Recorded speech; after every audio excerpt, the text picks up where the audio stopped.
بسم الله الرحمن الرحیم. عرض سلام خدمت بینندگان عزیز. آرو با مستند خزینگردی میون خزینه چرونه شما اینا گزارش بگیرم. پس شما همراه باید.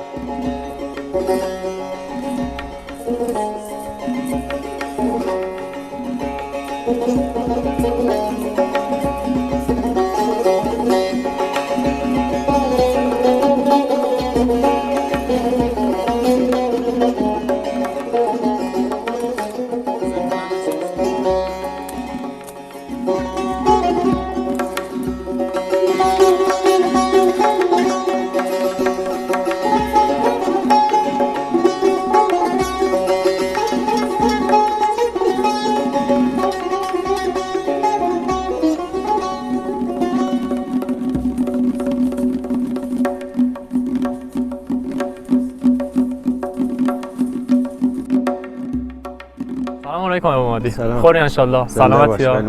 خیلی ممنون. سلامت باش ان شاء الله. اما مستند خزینگردی شما خدمتتون هستم. این چند سوال داشت شما خدمت. ما در خدمت ایم بله. این درختونی که انجی گو پزدرش میچینا چند ساله؟ ما تقریبا 30 ساله اینده. 30 ساله بله. 25 تا 30. بله. این درخت چند ساله یه پیوند میخوره و چند سال طول میکشه تا باروندی؟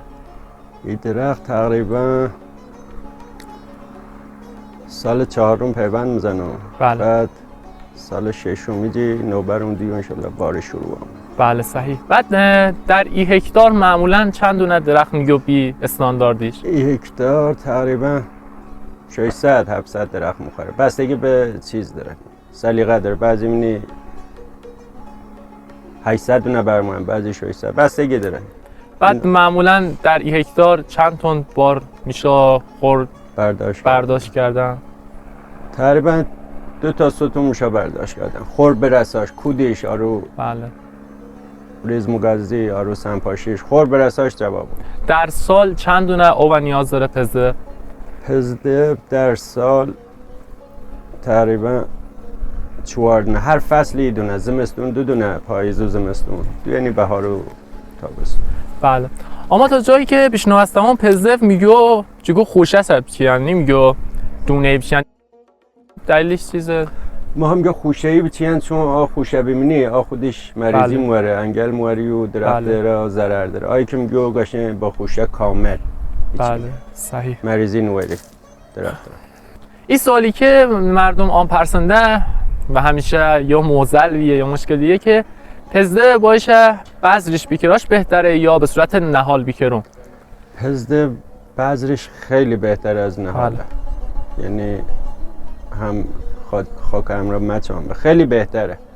نهالیجی خوره منتها نه اینکه گولایه، منتها خب بتوناشه خود پسته سبزا کردن خیلی بهتر. بله صحیح. خیلی بهتر. دستموندن که خیلی ممنون که شما را جواب میدید. سلامت باش. ان شاء الله که همیشه قربان به مسئولیت. ممنون. قربانش ده ان شاء الله که موفق باشید.